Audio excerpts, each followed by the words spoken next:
And you are live. Good afternoon and welcome to Marriott Library's Facebook Live event for MLK Week, Becoming the Beloved Community, a conversation about Alberta Henry and Black life in Salt Lake City. My name is Allyson Mower. I'm a librarian here at Marriott Library, and this is one of many MLK Week events happening at the University of Utah. Yesterday was a kickoff. I attended the rally and the march up to campus from East High. It was really great, really amazing crowd. And actually one of our panelists was the MC and another panelist was in attendance too. And the NAACP had their luncheon yesterday and the president of the Salt Lake chapter, the branch, is with us today too. So it's gonna be a really great event and I'm so glad that you all are here.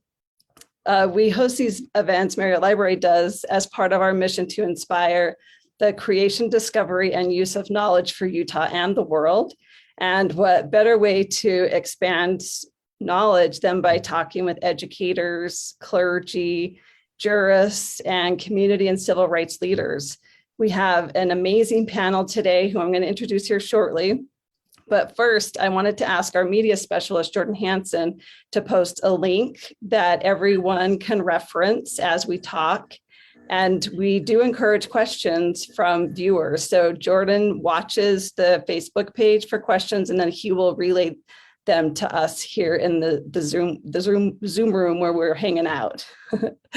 So the link that Jordan is going to post, it provides details on a new in-person exhibit. It's titled Alberta Henry, Activist in Action. It was curated by archivist Betsy Welland. It's available for viewing now through March in the Special Collections Reading Room on level 4 of Marriott Library. And Special Collections is open from 10 a.m. to 4 p.m. Monday through Thursday. No appointment is needed to view this exhibit. And it's a really wonderful exhibit. So I definitely recommend that you come and check it out.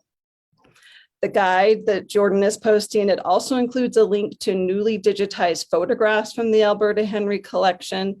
And it also has a video recording from an event last October about the new biography on Alberta Henry and other good videos, other good books to both watch and read. We house the Alberta Henry papers here at Marriott Library, which you can also see listed on that guide. And that was really a big reason we wanted to do the event today. And in fact, we used Alberta's papers to develop a lot of the questions that we're going to go over. So let's get going. Let me introduce today's panelists. Welcome to France Davis, Pastor Emeritus of Calvary Baptist Church, civil rights and community leader. Welcome to Francis Battle, Principal of Nibley Park School, K-8. Welcome to Kathleen Christy, Retired Assistant Superintendent for Equity and Advocacy in the Salt Lake City School District. Welcome to Shauna Graves-Robertson, Judge on the Salt Lake County Justice Court.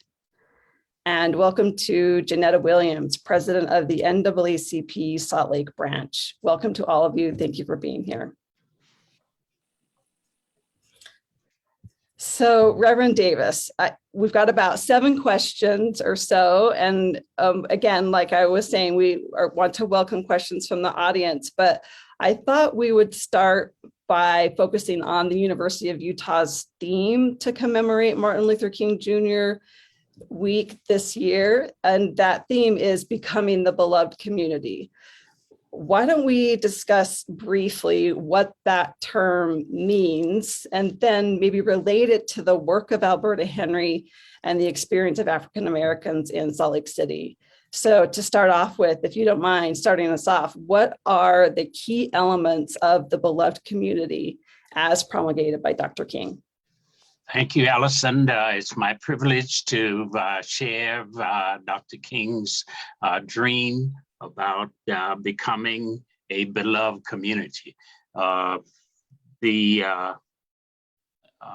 His notion of the beloved community includes agape love, not filial love, which is brotherly love, or not even erotic love, but rather agape love, which is that kind of love that is in spite of, that goes beyond. And there are 25 different traits that are included in his definition of the beloved community. And I just want to share a couple of those. First of all, the beloved community is grounded in reconciliation, restoring relationships, building them up where they ought to be. It transforms people and relationships. The beloved community creates a community with nonviolence and expressions of courage, understanding, trust, and love. The beloved community avoids physical aggression as well as verbal abuse. And the beloved community resolves conflicts without violence. Alberta Henry was known for those traits here in our community, and it was patterned after, if you will, the beloved community that Dr. Martin Luther King taught us about in his book, The Beloved Community. Thank you.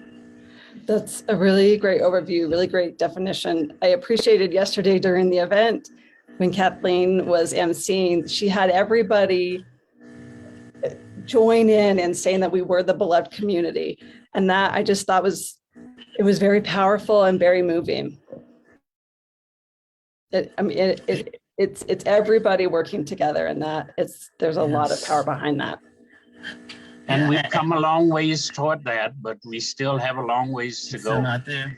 There's a lot of work that still needs to be done to show that we are not hateful and mean-spirited, but beloved one by the other. Yes. Yeah, absolutely. So choosing the phrase becoming the beloved community seems apropos. Well, it is certainly directional and gives us some guidance about what we ought to be striving to do, become the beloved community. Absolutely. So, Jeanetta, Alberta Henry's papers are housed at Marriott Library, and I had a chance to look through a few of the boxes. It's a very extensive collection. Oh, we may have just lost Jeanetta. Oh no. Oh no. Maybe she will make her way back on. And there might, and I'm sure Shauna and Francis and France also, and Kathleen can touch on this question. As I was going through these boxes, what struck me was the level of Alberta's devotion to freedom, equality, and dignity in education as a civil right. In one editorial, Alberta brought attention to a newly released Utah history textbook that failed to mention any Black history in the state, and this was published in 1984. To me, this represented a key underpinning of the beloved community, which is informing oneself to gain an understanding and then informing others. Can we speak to this aspect of the beloved community and this really important piece of Alberta's work, this in terms of education being a civil right? Well, I know that Jeanetta may come back in. And so I would take a stab at this only because, of course, I was in school during this time and remember specifically her whole argument about textbooks and the lack of our history in the textbooks. And from her perspective, being a citizen of this nation and having particular inalienable rights, that one of those rights was to have not only an education, but an education that was accurate. And to leave out the African-American story means that you are teaching history that is inaccurate. And so her fight was to make sure not only that US history was in our US history books, but our local history. We have a very rich African-American history in this state, in that we came when Brigham Young came, in that we were here before the Mormons even came, because of course we had the Buffalo Soldiers that were here. And so it was very important to her that if you were going to teach, that you taught what was true and that it included all people's history. Of course, she focused on African Americans, but she was very concerned with the indigenous population in this state, that their story was told, and other populations in this state. And because we all make up that fabric and we're all a part of the beloved community. So you want to start it in your children when they start in school, so that as they grow, they know and they can understand. I'd like to add to what Judge Robertson just said.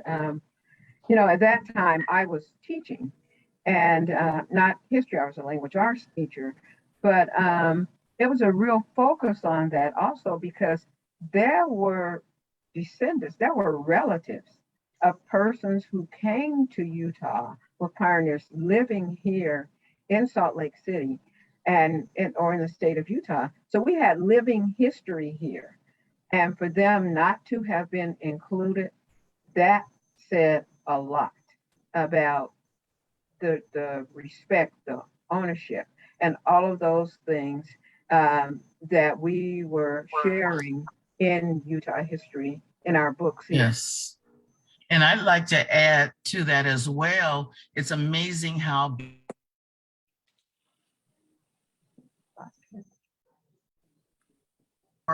time some of these concerns came up about our textbooks, and we're still trying to make that a reality. So yeah, we're constantly we're trying to become this beloved community, but she pointed these issues and concerns out so that we could address them.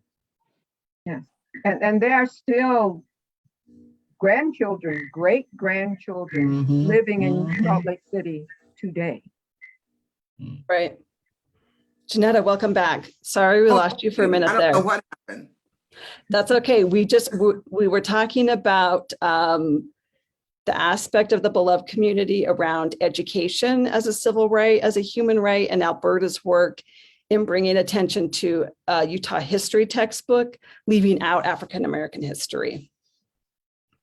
And before Jeanetta adds hers, I would just remind all of us that the way to change our circumstances is through a thorough education. And it is not thorough if anybody or any group is left out.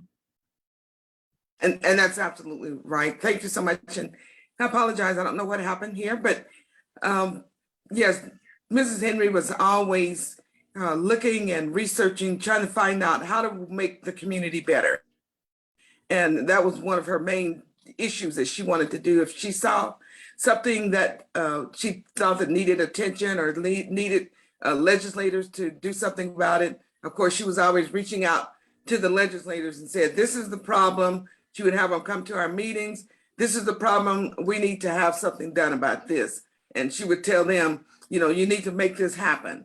And of course, they always make sure that they would address, you know, whatever the issues, some legislation that was going on. And so she was very, very concerned about the community and wanted to make sure that, of course, Black history was always included. By the way, Allyson, yesterday at the legislature, Sandra Hollins, the only Black female that's in the legislature, and another legislator introduced a special resolution to ensure that the education is going to include all of the peoples of Utah. Yes. I noticed that as well and thought of this question. It is becoming, as you were saying, Kathleen, it is something that always needs attention and always needs to be, as a community, worked on together, because we are such a diverse and broad community. And whenever you have, you know, an aspect of history left out, then yeah, your education is not complete. Yes. Yes, and as pleased as I was to see the commission form and to make Representative Hollins the head of that commission, I couldn't help but think, we still seem to be in the same place that we've been. It reminds me of the popular cult movie Groundhog Day. Where every day the day is played over and over and over again. And I think to myself, I wonder when we are going to get past this day and really begin to see the fruits of Dr. Henry and others' labors. We just are stuck. We seem to go a few feet forward and then something happens and we are snatched all the way back. And so I'm hoping, at least in the state of Utah with this new commission, that as it relates to education, that we will be able to perhaps stop seeing the same day. Exactly. I totally agree with that because it's going on across the country. We've seen it starting up roughly a couple of years ago. And even yesterday during the luncheon, I was urging folks to call in to our senators and Congress folks about the voting rights bill. And I said, who would think after all these years that we would still be talking about the right to vote?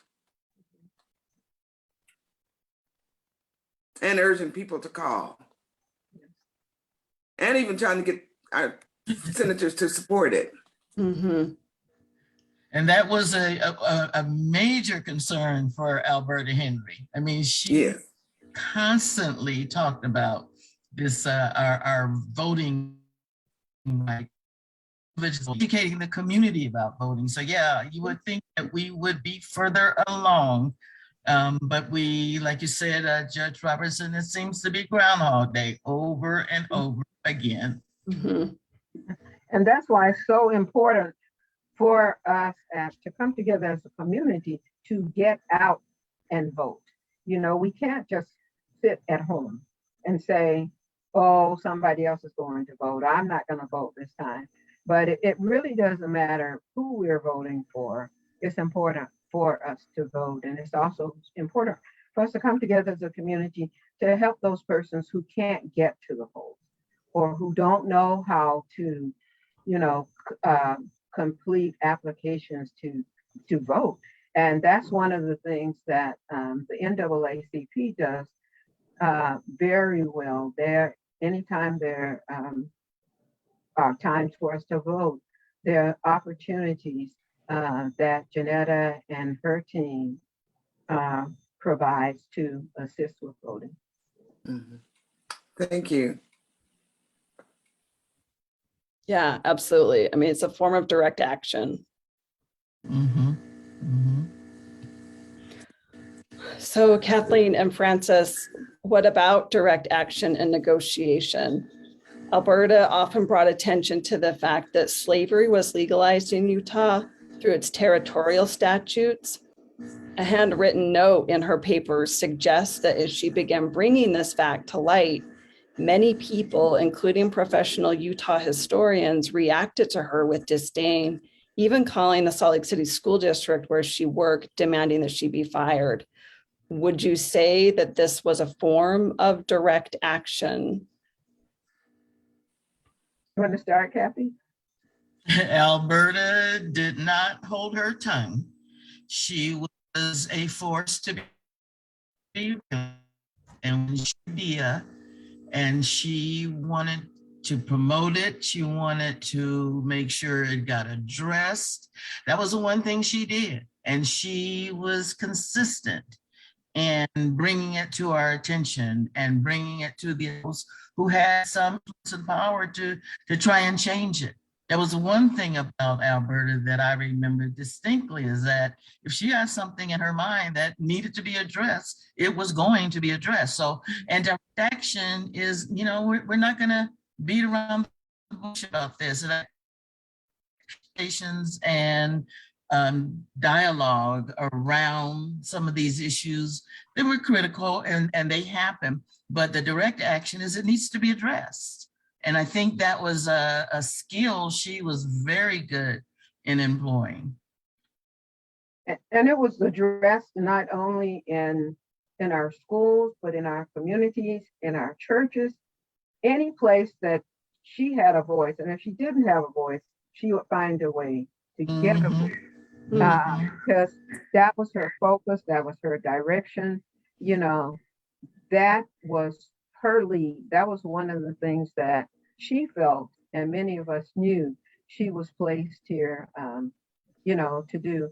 And luckily, and we can talk about it further later, but luckily, she did have some support at the Salt Lake City School District under the direction of the then superintendent, Dr. Donald Thomas. But like Kathy said, if it was on her mind and if she felt and knew that it was right, it was going to be addressed. Yes. Which was probably unusual at time for, and we'll talk a little bit about things on the parents and students in the community. You know, people were not used to hearing other voices. And Dr. Alberta Henry helped the community to recognize that they had a voice. And if they didn't use it, she was going to use it for them. Yeah, I mean, that was part of the process, the skill that enabled her to be so successful with helping our communities. Yeah. And she would also go to meetings at schools with parents because often then, and it still exists now, to be honest with you, some of our parents of color don't always feel welcome at schools. So they don't go, they don't share their voice. They don't share their concerns or, you know, ask questions. And Mrs. Henry was that person who would tell parents, no, you need to be an active part of your children's lives. And that includes their education. And like I said, I have seen her come into or go into schools with parents to help them get clarification about whatever might have been going on with their children. I believe that a part of Dr. King's beloved community was to educate us and to educate ourselves and others on issues such as poverty, such as hunger, such as homelessness. And I believe that if Alberta were alive today, that would be a part of what she would be doing, is trying to ensure that everybody fully understood poverty, hunger, and homelessness, which are major problems that exist in our communities still today. Yes. Yeah, even Representative Hollins touched on that yesterday too. So we have a couple of questions from the audience. One of them is related to education. So I thought maybe we could weave it in to the next question on education and workshops. The audience question is more related to what we just were talking about that the commission that just got introduced yesterday and the new curriculum that got introduced. The audience member is wondering, her name is Susan. She says, is there a message we can give our Utah State Legislature during this session to draw more attention to better representation of Black history in the K-12 curriculum? Or is it better, do we go to school boards? I would say both. Both. So we've got the legislation is going to be drafted that will to the school board and into districts. But if we can get that message out from the community, from parents, concerned citizens, to both legislators and the districts, the school boards, that would be very helpful. And I would suggest that for the legislators, that we could ask them to specifically fund projects which allow education to teach about these subjects that are so important to all of us. Yes. It's without excuse that we leave out so many, and so much of our experience in the state. The legislature can help us with that by funding specifically projects to do that. Yes, and the funding is going to have to also go to teacher training. We're trying to accomplish in expanding our curriculum. A lot of teachers, they can't teach what they don't know. So we got to make sure that we have the teacher training component as part of that funding. Exactly, and backing up on what Pastor Davis and what Kathleen just said was that a lot of folks, they see and they hear, but they don't really know or understand. And so if they would go to the website for the ethnic studies, and then later when we put it on our website, the NAACP, to give them talking points. And when they go to the board meetings, or when they want to, maybe they don't want to interact face-to-face with the legislators, that they can email them. And they can email every last one of them. They can email their own representative. But the main thing is just make sure that they continue to keep that information out and continue to push it to their legislators. And that way they know that there are folks out there that are concerned. But if they don't hear from people, they'll just think, well, I'm just going to vote the way I feel like I should vote. I don't care about the constituents out there. So we need to make sure that we push out there. And like I said, there's talking points right now on the Ethnic Studies website that we've all been working together on. And it's really important for us to embrace as a community that every student matters. Every student counts. And we need to do our absolute best to make sure that all of our students are receiving what they need to receive in order to achieve. So, it's just important, for me as an educator, is that we get to know our students. We don't know backgrounds and things like that.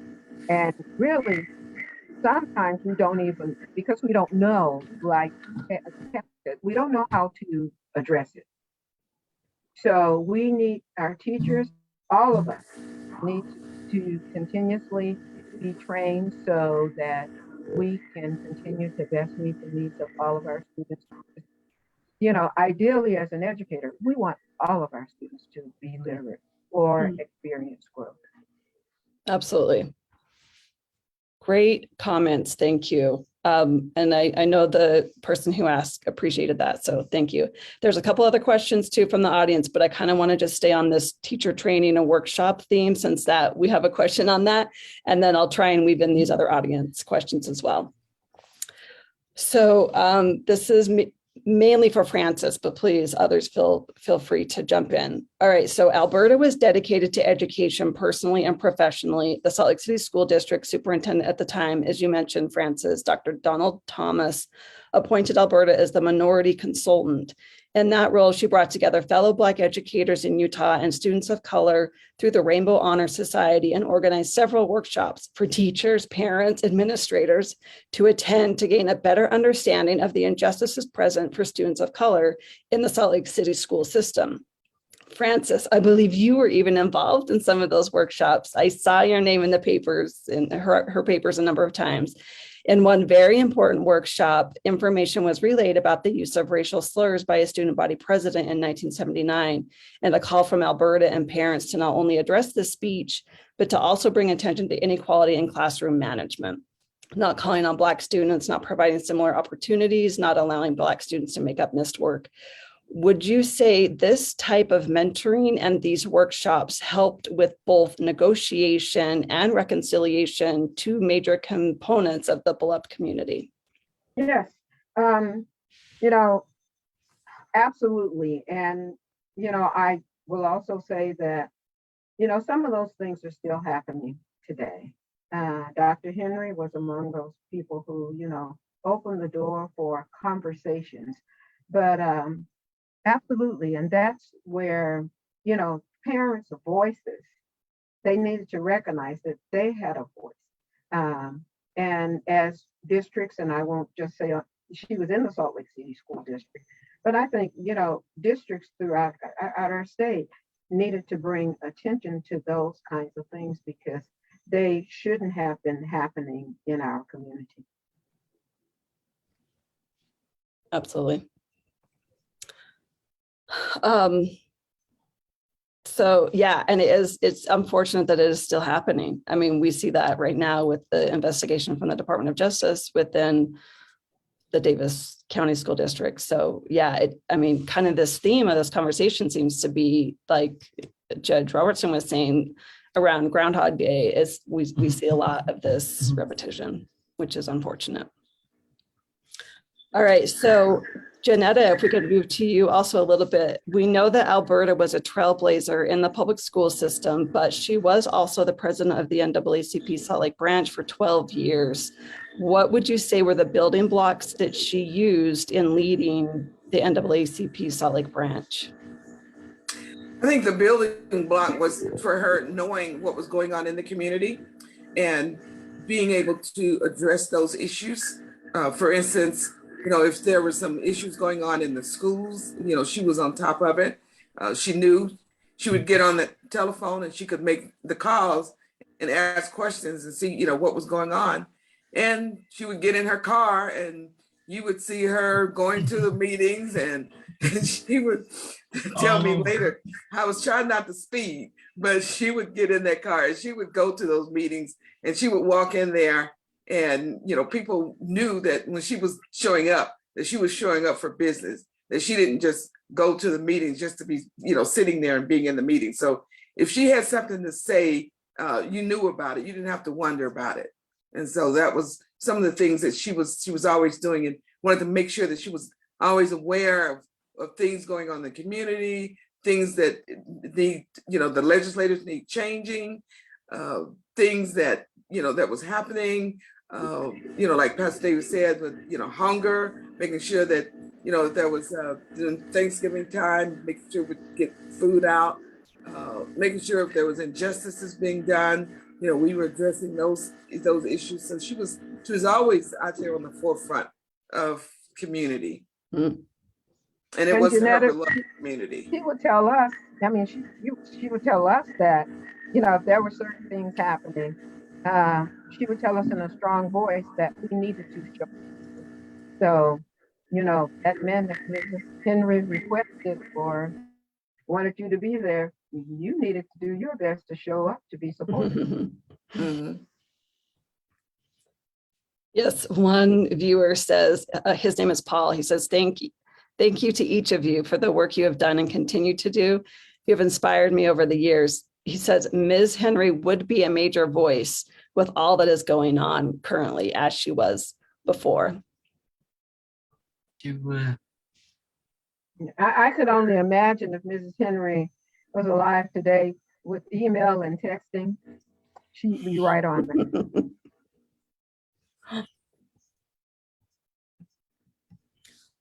All right, Judge Robertson and Kathleen, this is kind of geared towards you. One salient aspect of her papers that seemed like a powerful example of reconciliation was Alberta's focus on creating opportunities for African Americans and other people of color.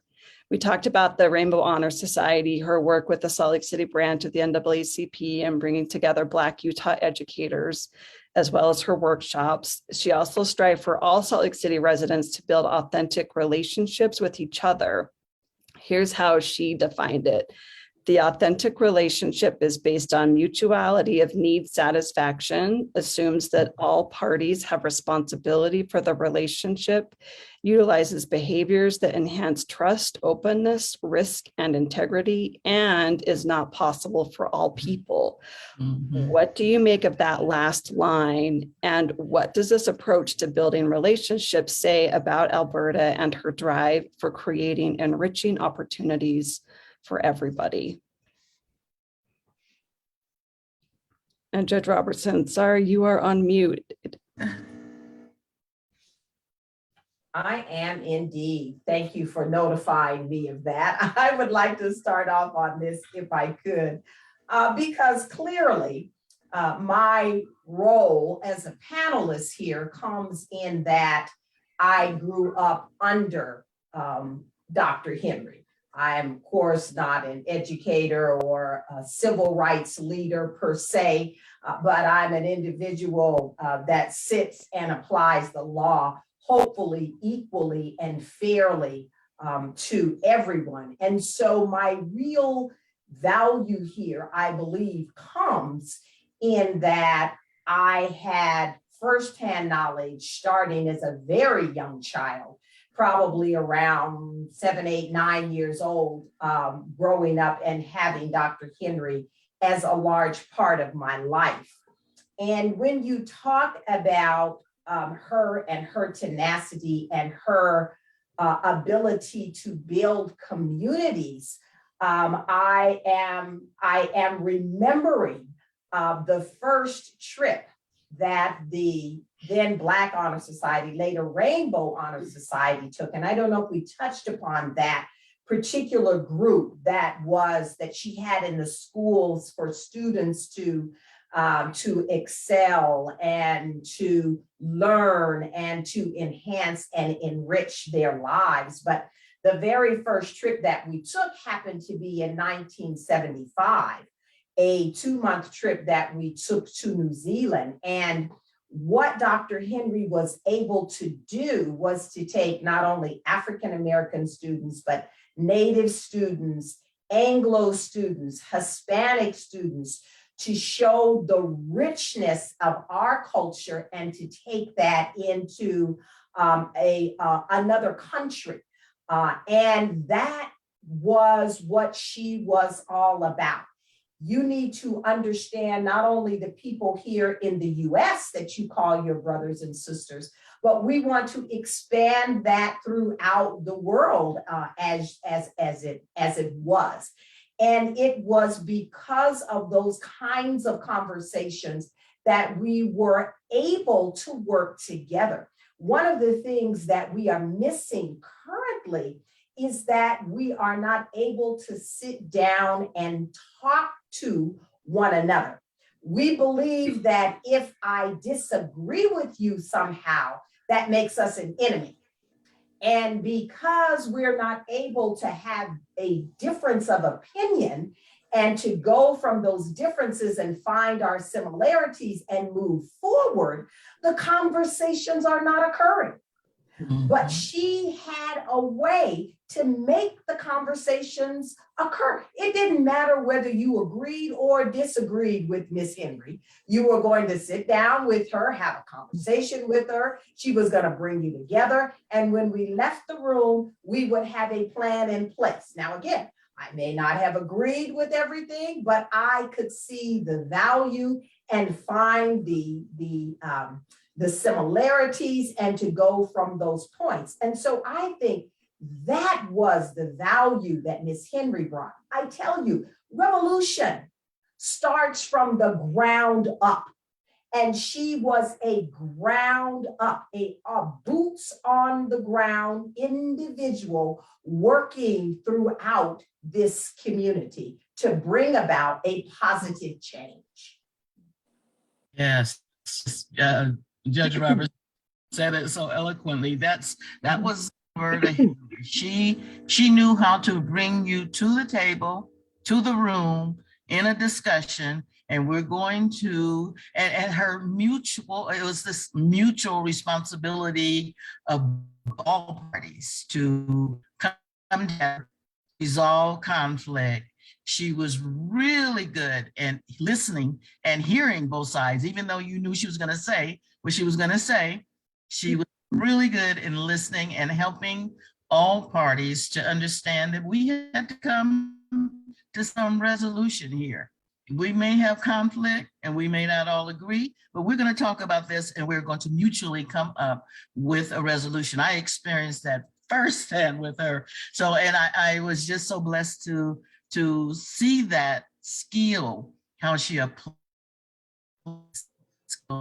you know, as Pastor Davis was talking about the characteristics of a beloved community. She employed those abilities to bring us together, to have dialogue, to work out our conflict. Mhm. In the community and amongst those who were having concerns about the schools. She helped us to come together and let's talk about this. Let's come to resolution. Mutual with relationship that we found. Right. And Yeah, I'd and you- like to add to that too. That goes back to bringing the Black educators in Utah together across the Wasatch Front.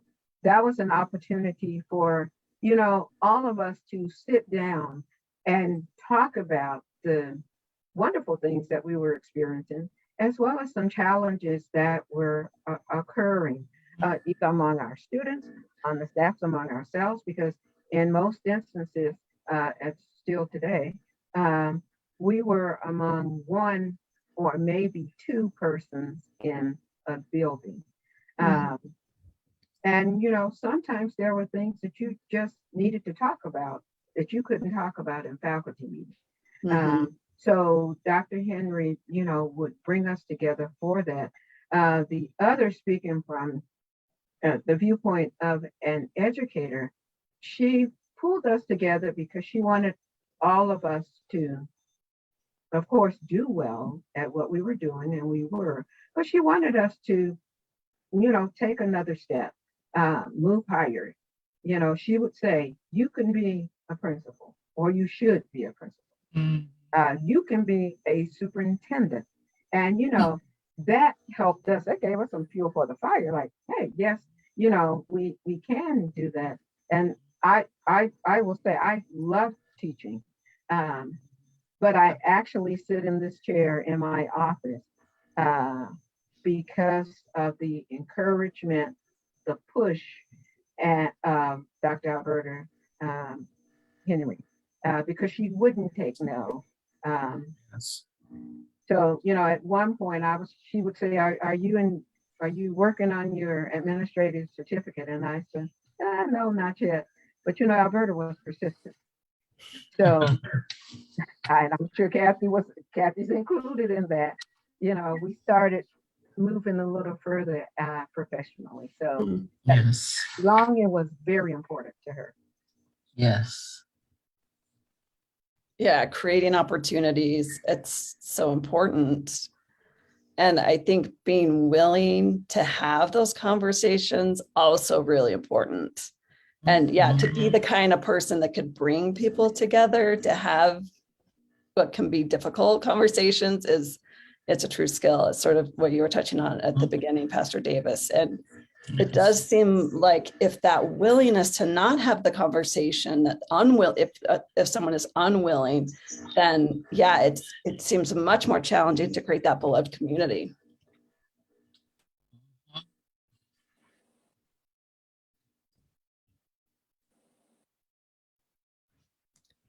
So a couple of other questions from the audience, and then I just have one more question for the panelists. So somebody wanted to know, I think Jeanetta, you had touched on it, if there's like a good reference for the ethnic studies website, if maybe they should just go to the NAACP site, or No, Kathy can give that information because I'm taking the lead I from have an email. We don't have a website. Yeah, the Ethnic Studies Coalition doesn't have a website per se. We do have an email where we can request we have a one. We're still in the process of building this whole Okay. initiative. But yes, so we'll give you. I'll look it up and I'll put it in I'll let you know. Okay, wonderful. What it is. Okay. Thank you. yes, and then later we can with the information that we shared. We have a video that we played yesterday from the Ethnic Studies, and then we had an ad in our souvenir journal, and we can share that on our NAACP website that has a lot of the talking points on there too, and those that Kathy was referencing to her and Dr. Jackie Thompson, of course, we've been following their lead and making sure that we're all working together. Wonderful. Thank you. And the same commenter, her name is Sasha. She says that she's a volunteer reading tutor at a local elementary school. She's kind of wondering how to start a discussion about ways of diversifying her school library so that then the books that she's pulling from the school library reflect much more, the students that she's working with directly as a reading tutor. What, maybe Frances and maybe Kathleen too, is there a good way for a volunteer tutor in a school district or at a school to influence the school library collection? I would have a conversation with the school librarian media person, just to talk about if this person is comfortable doing that. But just, to talk about the culture of the school and how you can get more books in the library that represent the student body. And now there are lots of books out there. If there is an ELD, English language development teacher on the staff, that would be a good place to start, because I'm sure that person probably has a pretty good library. I know mine does. But just conversations, that's a good start. Mm-hmm. Mhm. I would add, while I'm not in education anymore, I would add that if the volunteer would use some of these other resources in the volunteer work that she does. If she'd use poetry by African Americans, or if she'd use books about the life of African Americans, biographies, if she'd use the history of African Americans and use those to such a degree that the students become excited about it, and then go to the library and ask for additional resources. Great suggestions. Absolutely. So just a couple other comments from the audience. One from somebody named Joyce. Joyce says the incidents occurring in Davis School District are happening in other districts in Utah, which is true and also unfortunate. She says the work of Pastor Davis, Shauna Robertson, Kathy Christy, Frances Battle, and Jeanetta Williams must be duplicated as we move forward in search of resolutions. Thanks to Mrs. Henry for the great legacy she founded, and to these exceptional presenters for building upon this very important foundation. And I would certainly agree. I think that an evaluation of more than just that one school district would show that we've got a problem elsewhere as well. Absolutely. Yes, and I totally agree too, because like they said, before there was before there was Denzel Washington, there was Sidney Poitier. Well, before there was Davis County, there was all these other school districts as well, because we see, and I get calls and talk to other superintendents from other schools that not just now, but in years past, that they're having these problems and they're trying to find out ways to address them. What happened with Davis County was that they had some parents that knew how to report it to the Office of Civil Rights, and then that led to the Department of Justice, of course, being doing what they did. But Davis County is not the only one here in Utah. Right. Right. And that's why it's so important that we have courageous conversations. And courageous conversations are sometimes hard, but they do need to be had, because we need to address, what's happening. And we have to stop looking through we have to broaden our lens about our children, about our cultures, about our societies. Yes. Another commenter, her name is Gail. She says, Ya'ati, which means greetings and blessings to each one of you for your spirit of servitude in our community. Our Indigenous Native students and community have benefited from the advocacy, dedication, and prayers of our African American leaders, such as Alberta Henry. We are eternally grateful. Yes, yes, and I would agree. And that was one of the things that I particularly loved about Dr. Henry is that she was concerned for all of our citizens, all of our citizens. Mhm. And had connections in all of those communities too. Mm. Well, that is a good segue maybe into our final question here in just our last few minutes. So I thought we could wrap up by talking generally about who Alberta Henry was and your recollections of her, because I know you each had a individual and personal relationship with her. And so we can go in whatever order we would like. Pastor Davis, if you maybe want to start us off, that would be wonderful. Absolutely. I'd be delighted to remind you that Alberta was a lady of strong faith, but she blended her faith with action. She took action and did work. She read the scriptures, but she put legs and hands to them and then used them to guide others toward becoming a beloved community. Thank you, Pastor Davis. I think that is extremely appropriate, and you are so right. Her foundation was in the church. That is what she was. She was a follower of Jesus Christ and a believer, and everything she did was built upon that. And to follow Pastor Davis, I would say not only that, but she was a champion for the rights of African Americans. She was the champion for the rights of other peoples of color. But one thing we have not touched upon that I want to bring out is that she was a champion for the rights of women. Yes. Dr. Henry in the 70s, as I look back upon it, and I think about the work she did, she was one of the only women that I knew, who had a supporting spouse who worked, who supported her in a way that allowed her to be her. He didn't, now we see more of that today, but she was the out front woman in that relationship.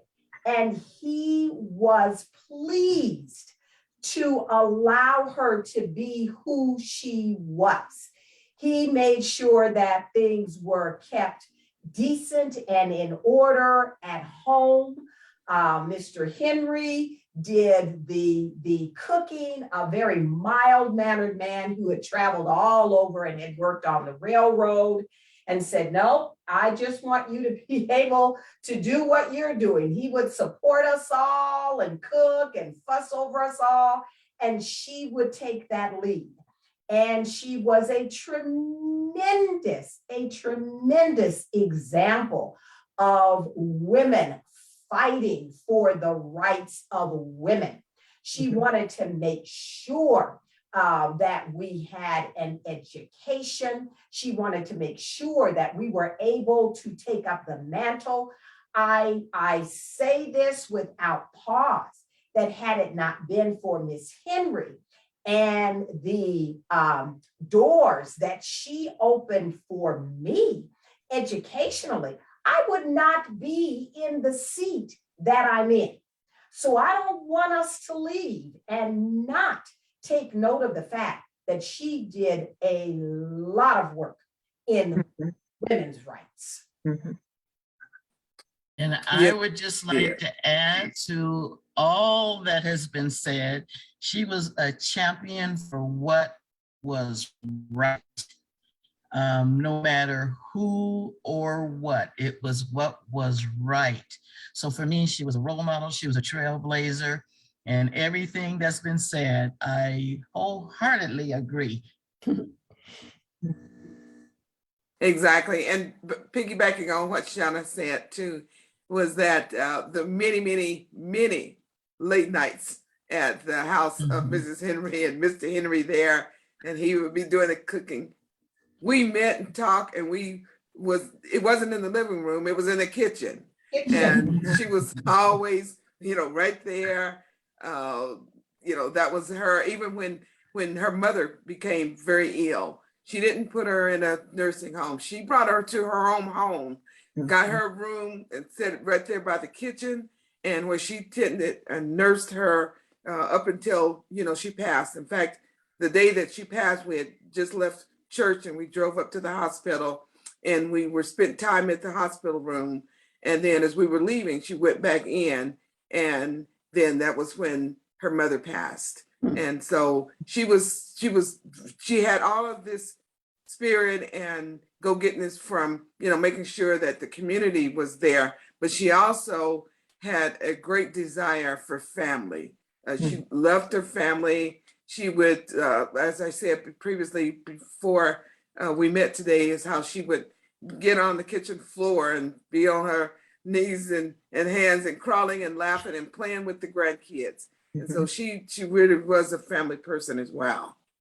And I'd add, and everyone has been so eloquent, I'd add that she was supportive of you. If you did something, she showed up, for Judge Robertson, for Kathleen Christy, for Francis Battle. She showed up and she congratulated you for making that step. But then she was like, okay, now what's your next step? So she was, always behind you. She was a role model. Mrs. Henry went back to school late in life to get her bachelor's, to get her master's, and then to attain an honorary doctorate from the University of Utah. So that was setting the stage for those to follow. And I guess my final word for Alberta Henry right now would be she was a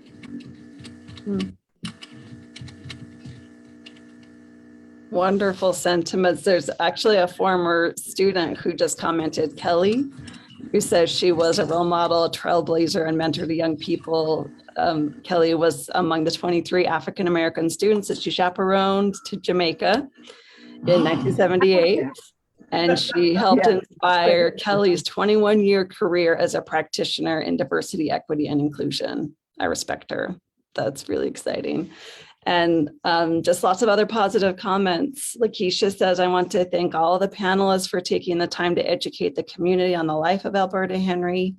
And Darlene says, thank you, Pastor Davis. I feel invited to put legs and arms into the practice of my faith. I will make faith a verb. And Sasha says, I learned so much today. Can't wait to learn more about Dr. Henry. Thank you. I will talk to my students about her as well. And then just one final question. Darlene wants to know, what else can we do to educate the community about Mrs. Henry and all of the work that she did? Oh, that's I think what the university is doing now is marvelous with the papers and making these papers available. I was sitting here and I was thinking to myself, wow, I do not want us to forget. How can we make sure that we don't forget? And I think to make those papers available, these kinds of conversations, this is a start. I'm hoping that we will have another conversation down the line where we'll talk a bit about Miss Henry, that maybe we will read some of her papers to students. Maybe we will do some of those kinds of things. We'll make sure that she is included when we talk about Utah history. We might even want to push a little section in our Utah history books that includes some of these trailblazers in this community so that we don't forget them. I have to just make one little, I guess, one little push or one little announcement for the cause. As we are looking even in the legal area, we are in the process of bringing forth our first African-American Bar Association or part of the Utah State Bar. And what we had to do was to go back and say, whose shoulders are we standing on? You know, we're looking at the Adamses, at the Olivers, at all of these individuals who those in the legal community didn't even know existed. And so it's important that we keep these trailblazers at the forefront of our minds. There also is a recently published book about Mrs. Henry that all of us would do well to read. Yes, yes. We received a copy and it is. Yes. Yeah. Absolutely. And please come see the exhibit. It's open between now and March. And anybody can make an appointment to do research on the papers here at the library. And yeah, like Judge Robertson was saying, like, that's how you make history. You come to the archives, you read the papers, you write a book, as Pastor Davis knows, like that's how the work goes. So we really want to encourage historians and, you know, local historians, especially, so that, yeah, we get this information into history books, because that's where it needs to be. Yeah. Yes. And let me just add to that, Mrs. Henry was definitely about the business, 500%, but she also had a great sense of humor. And I mean, she could just make you laugh. She had this robust laughter. She was just an all-around person. And personally, I'm glad that she crossed my path early in my community, early in my profession. And because of that, today, there are instances that I deal with. I can stand tall because of Alberta Henry. Amen. Yeah, lovely. Yes. And, you know, we want to keep building the archives too. So if there's people out there that knew Alberta and are willing to be interviewed so we can continue to build out her papers, you know, please be in touch. There is an oral historian here at the U, and he's posted his contact information in the chat. So please, you can reach out to him. You can reach out to me. We definitely want to build these archives. And just one more comment here from Pamela, who says, this is an awesome panel. She's relatively new to Utah. She was not aware of Dr. Henry. So she says, thank you to all of you and to the library for hosting the panel and sharing the papers. So I think those are great closing words. And I just want to, you know, extend my gratitude and appreciation to all of you as panelists for participating today. And I hope you enjoy the rest of the MLK Week events. Thank you. Thank you, Elsa. Can I just add Thank one you. plug? Can I just add, Jeanetta mentioned about the Ethnic Studies Coalition, the talking points for you to talk to your legislators and board members about. We're going to send to Gordon and he will post it so that your audience and your listeners can have access to it. Okay, wonderful. Thank you. And because I can post them on our guide here too, so they can be available in a couple of places. Perfect. Good. All right. Thank you, everyone, and have a wonderful afternoon. Okay. Thank you.